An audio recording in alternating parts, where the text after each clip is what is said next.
మన ఒక ఫాలోవర్ స్పెసిఫిక్గా పంపించారు మీకోసమే ప్రశ్న ఇది. Okay. The TDP leader and the farmer minister Ayyanna Patrudu arrested in Narsipatnam. ఇది మీకు గుర్తుండే ఉంటుంది. ఎస్. ఆయన అరెస్ట్ కూడా మీకు గుర్తుండే ఉంటుంది. ఎట్లా తీసుకెళ్లారు, ఆయన కుటుంబ సభ్యులు బయటికి వచ్చి ఒక జత బట్టలైనా తీసుకెళ్తాము. ఆ వీడియో కూడా నేను చూసా. అన్నా కూడా పోలీసులు వినకుండా ఆయన లాక్కెళ్ళిపోయారు. ఆ వీడియో కూడా ఎప్పుడు ఉంది. చంద్రబాబు నాయుడు గారి అరెస్టు ఇది కూడా మీరు చూసే ఉంటారు. ఇక ఇక్కడ ఇంకో పోస్టర్ కూడా మీకు చూపించాలి, చాలా అవసరం. ఇది చాలా ఫేమస్. ఫైల్స్ వచ్చినాయి. ఒక పేషెంట్గా ఉన్నారు, సర్జరీ చేయించుకున్నారు, ఫైల్స్ అన్నా కూడా నన్ను కనికరించకుండా ఎన్నో వందల కిలోమీటర్లు తిప్పారు. నాకు చాలా బాధ వేసింది, నాకు చాలా నొప్పి వేసింది అని చెప్పేసి ఆ రోజు బాధపడ్డారు. ఇట్లా చెప్పుకుంటూ పోతే చాలా ఉన్నాయి. ఆ రోజు జరిగిన సంఘటనలు ఇవి. అయితే మన ఫాలోవర్ ఏం పంపించారు అంటే, జగన్మోహన్ రెడ్డి గారు చెప్పిన ఒక మాట పంపించారు. ఈరోజు నువ్వు ఏది నాటితే రేపు పొద్దున అదే చెట్టు అవుతుంది. ఆ రోజు ఇది మీరు నాటారు కాబట్టి ఈరోజు మీ నాయకులకి ఈ పరిస్థితి వచ్చింది అని మన ఫాలోవర్ ప్రశ్నిస్తున్నారు. దానికి ఏమంటారు? ఆ ఫాలోవర్ గారికి చెప్పేది ఏంటంటే, అంటే నేను చెప్పేది ఒకసారి మీరు కూడా అర్థం చేసుకోమని చెప్తున్నా. 2014 నుంచి 19 దాకా అనేక మంది మీద వైఎస్ఆర్ కాంగ్రెస్ పార్టీ వాళ్ళ మీద కేసులు పెట్టారు. అప్పుడు కూడా సోషల్ మీడియా కార్యకర్తలు అరెస్ట్ అయ్యారు. మీ అందరికీ తెలుసు ఇంటూరు రవికిరణ్ 2019-14 టైంలో 2 సార్లు వెళ్ళి వచ్చాడు. అప్పటికే ఇక్కడ మా ఆఫీస్కి వచ్చి తీసుకెళ్లారు, గుర్తుందో లేదు మీకు, లోటస్ పాండ్కి వస్తే. సో అనేక మంది అరెస్ట్ చేయడం జరిగింది అప్పుడు కూడా. మరి అప్పుడు ఏమనుకోవాలి, మీరు నాటిన విత్తే తర్వాత మేము కొనసాగించామని అప్పుడు అట్లా అనుకోని మీరు కూడా అనుకోవచ్చు కదా. కానీ ఇక్కడ మీరు గమనించాల్సిన అంశం, అచ్చెన్నాయుడు గారిది ఈఎస్ఐ కుంభకోణానికి సంబంధించినటువంటి కేసు. సో విత్ ప్రూఫ్స్ ఉన్నాయి. కుంభకోణానికి పాల్పడ్డారు, ఏదో పలానా మనిషిని పలానా అన్నారని కేసు కాదు. సో అచ్చెన్నాయుడు గారు ఈఎస్ఐ కుంభకోణం అనేది జరిగింది. దాంట్లో అచ్చెన్నాయుడు గారు అప్పుడు మంత్రిగా సంతకాలు పెట్టారు. ఆ మంత్రిగా ఆయనకు సంబంధించినటువంటి ప్రూఫ్స్ ఉన్నాయి. దాన్ని ఆయనే అంటే ఇప్పుడు నాకు ఫైల్స్ ఆపరేషన్ అయింది, నేను 4 రోజుల తర్వాత వస్తానంటే అట్లా పోలీస్ రూల్స్ ప్రకారం ఉంటాయి. ఆయన ప్రకారం నేనేం తప్పు చేయలేదు, దట్ వాజ్ ద డెసిజన్. అది గవర్నమెంట్ తరఫున తీసుకున్నారు. ఇప్పుడు ప్రభుత్వంలో ఉన్నారు సార్. ఇప్పుడు చంద్రబాబు నాయుడు గారు కేసులు కొట్టేస్తుంటే ఆయన కూడా కొట్టేయించుకుంటారో తెలియదు, అది సెకండరీ పాయింట్. ఇప్పుడు వాళ్ళు తప్పు చేయకపోతే ఎంక్వైరీ ఎదుర్కోవాలి కదా. ఇప్పుడు సిబిఐ ఎంక్వైరీకి ఇచ్చి ఇది కూడా మేము తప్పు చేయకపోయినా కేసు పెట్టారు అని చెప్పి మా మీద కేసు ఏమనండి. నా ప్రశ్న ఏంటంటే, అంటే మొన్న నేను చూశాను మీ వైఫ్ వీడియో. అంటే ఆ వీడియో చూసినప్పుడు నాకు చాలా బాధేసింది. ఎందుకు బాధేసింది నాకు తెలియదు. బట్ విజయ మాధవి గారు, మీకు పేరు గుర్తుండి ఉండదు, అచ్చెన్నాయుడు గారి భార్య, ఆమె కూడా వీడియో కూడా వచ్చింది. ఆమె మాట్లాడిన తీరు, ఆమె పడ్డ బాధ, ఆమె కళ్ళల్లో నీళ్లు, మొన్న మీ వైఫ్ పడ్డ బాధ, ఈ రెండు కూడా నాకు సిమిలర్గా అనిపించినాయి. అంటే రాజకీయాలలో ఇవి ఆగవా అంటే ఒక పర్సనల్ అటాక్స్ అంటే నేను ఒక్క మాట, ఇప్పుడు ఎలా అంటే ఇప్పుడు ఇక్కడ రాజకీయాలు వేరు, కుటుంబ సభ్యులు వేరు. ఇప్పుడు మా భార్యకి రాజకీయాలతో సంబంధం లేదు. ఐ థింక్ అచ్చెన్నాయుడు గారి భార్యకి సంబంధం ఉంటుంది. సో అక్కడ పొలిటికల్లో చూడరు, భర్తగా చూస్తారు. సో రాజకీయ నాయకుడిగా వాళ్ళు చూడరు. ఇప్పుడు మిమ్మల్ని యాంకర్ గానో, మోడరేటర్ గానో, ఒక ఎనలిస్ట్ గానో, లేదంటే ఒక లాయర్ గానో, ఇవన్నీ మీ వృత్తి.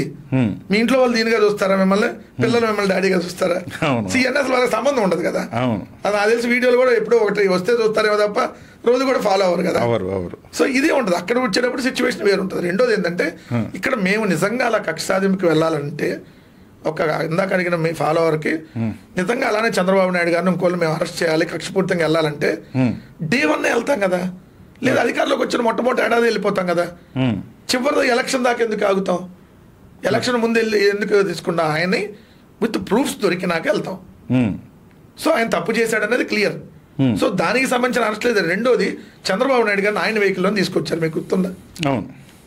మంత్రి నారాయణ గారిని అయితే ఆయన వెహికల్లో తీసుకెళ్లారు, తిరుపతికి ఎక్కడో. దానికి సంబంధించి నారాయణ కాలేజ్ పేపర్లో దానికి సంబంధించి. మరి వాళ్ళు ఏం చెబుతారు ఇప్పుడు?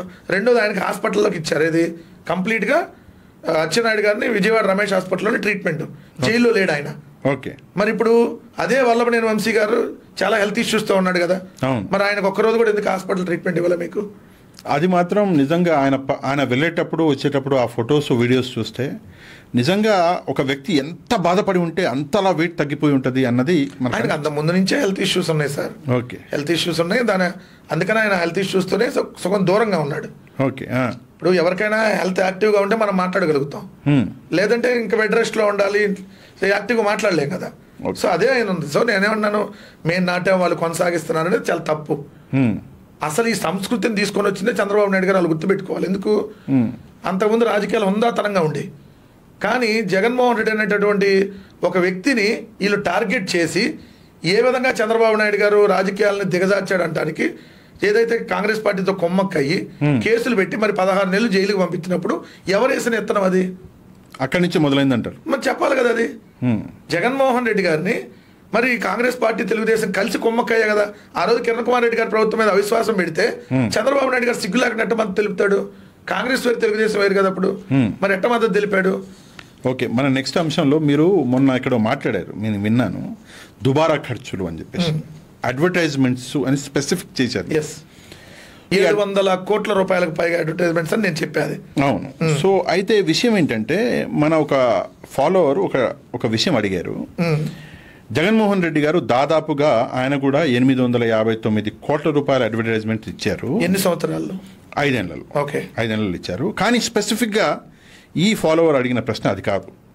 859 కోట్ల రూపాయల అడ్వర్టైజ్మెంట్లో 43% కేవలం ఆయన పత్రికగానే ఇచ్చుకున్నాడు సాక్షికి.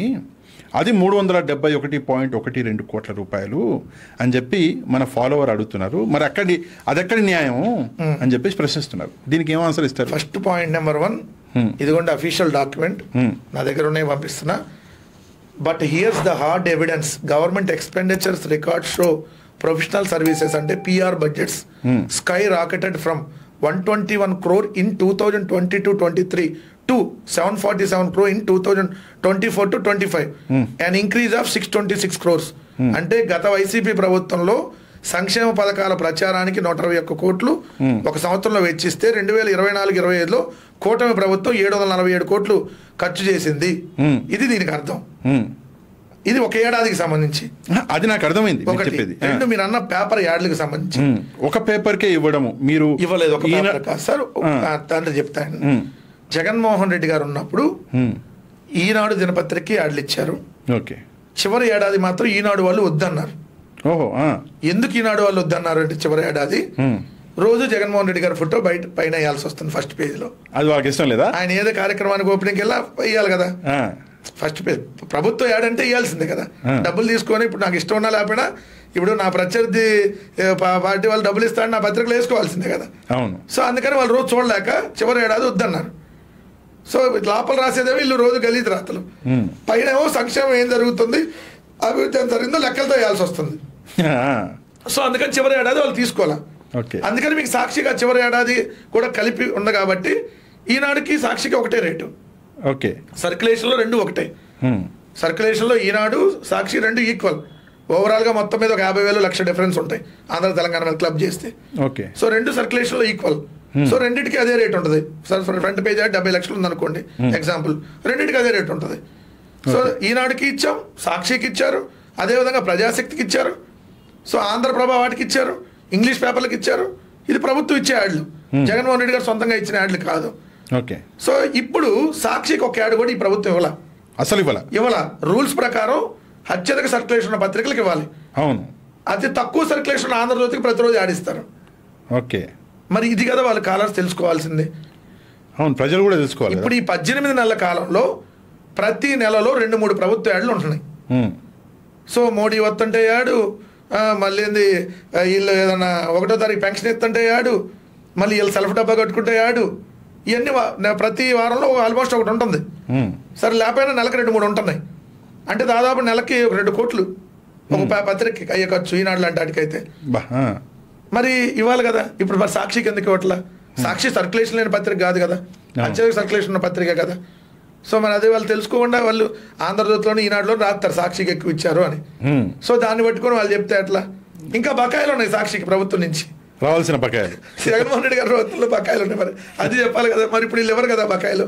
అవును, మరి నిజంగా నష్టం జరిగినట్టే కదా. అవునవును. సాక్షి పత్రిక ఇంకా రావాల్సినవి ఉన్నాయి, ప్రభుత్వం నుంచి డబ్బులు రావాల్సినవి. ఓకే, జగన్మోహన్ రెడ్డి గారు ఒకవేళ బయాస్ అయితే ఆయన ఇచ్చుకునేవాడు, ఆయన ముందు ఇమీడియట్గా రిలీజ్ చేసుకునేవాడు కదా. Okay okay.